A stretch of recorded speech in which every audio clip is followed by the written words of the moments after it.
Yeah, great to be back home. Had a rough weekend last weekend, but really happy with the resilience and the fight back tonight. We obviously had some areas that we needed to grow in, and those were addressed last week. And I thought we had a few really good days of practice, and it showed tonight. We got to get back to defending. That's what we do, and I think we let some high scoring make us think that that's our identity, but our identity is on the defensive end. And I thought we did just that tonight. We came out in the first quarter strong. We forced 12 turnovers in the first quarter, had multiple stops in a row, and then we continued that on throughout the game. So really proud of our effort and our defensive energy tonight. And something becoming a trend with you guys, much better at home. Yeah. Indicates. Yeah. Is that something that you guys feel in the locker room? Is that maybe a resting, or just what do you think about that? Yeah, obviously we don't really talk about it with them, but I think that is part of our growth, being a little bit still inexperienced collectively. On the road is really tough. It does not matter who you play. It's tough on the road, and you have to bring another level of fight and toughness and really dive deep into the intangibles, because that's how you win on the road. So we're still trying to figure that out. And I mean, it's great to be home. We shoot the ball well, we defend well, but in the next step of our growth, we have to do it on the road. And we've talked about it. It's not a secret, but we don't compare the two. I mean, I want to win no matter where we are. But I think that we have to find another level of toughness when we're on the road, and we're capable, but we have to put that together for 40 minutes. You talked about getting back to defense, and by my count, might be off by a little bit. You guys had one stretch where you had back-to-back stops where the clock drained out to zeros and you got. Yeah. Is that what you're talking about, getting back to defense? Is that what you're looking for? And how were you guys able to do that? Yeah, absolutely. It starts with our ball pressure, and we want to be disruptive, but we want to be disciplined in our disruption of offense. And we are, one of our goals is to get multiple stops in a row.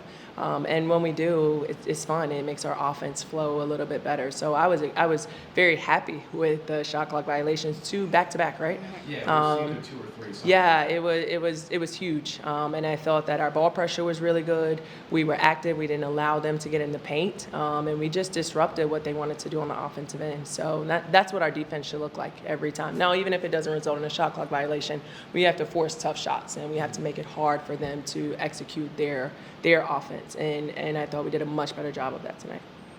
And talking about shutting down some of their top players, Jagade, I think, was held under 10 points. She's averaging something like 16 on the season. Were you looking at that in particular, or is that just a result of the way that you guys played defense? Well, I wasn't happy in our first game with how we allowed her so many open shots. So that was definitely discussed and super emphasized in the last few days of practice with any of their players, but especially her in number 15. I thought in the first game we let them get comfortable, and they had wide open shots. And tonight, not so much.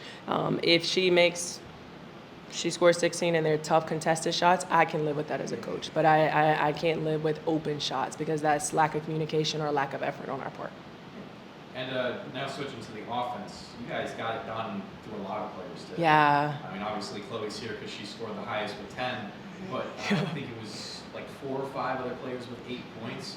What did you see from that depth scoring? Was that, again, just a result of the game, or was that something you were emphasizing in practice? Yeah, no, I think it's a result of the game. And when we just continue to do the little things that we talk about on offense, there was no magical play that got Chloe 10 points. It was us moving the ball, having great spacing, her letting the shots come to her, and then being aggressive, whether it was ball screens or attacking gaps. And that's something that we work on every single day in practice. And I mean, my gosh, if you told me we would have scored 62 and the highest person on our team scored 10, I don't know if I would have believed you at the beginning of the game. But I think it speaks to the work that they're continuing to put in. We want them to be confident confident. We talk a lot about good shots and giving up maybe a not so good shot for a better shot. And the 18 assists, that I'm very happy for that as well. And it resulted in some great shots. So Chloe works incredibly hard. She's in the gym all the time. She's watching film with Coach Ange, her position coach. She's getting up extra shots. She gets up extra shots before the game. So as a coach, when you can see the success and the ball goes in, you're really happy for them. And I know that she will continue to do that. She won't relax because she scored 10 points. It hopefully will make her even hungrier to stay in the gym. And Chloe, obviously 10 points on the night, led your team. Were you just feeling the game a little bit better tonight, or was it, again, just a result of the way the game played out? I think for this game, I really pride myself on my defense, and I think my defense led to my offense. So if I'm able to get a stop and then play in transition, my teams will find me. So I think just overall as a team, we really wanted to play good defense, and I think our defense fueled our offense. Yeah. And you held Northeastern to less points than you saw last time. Obviously, playing at home might be a little bit of a factor with that, but does seeing a team a second time allow you and your teammates to just know what to do, where to be on the defensive end? Yeah, I think so. I think now we're more adept. We watched film. We knew what mistake we made. We didn't want to do it again.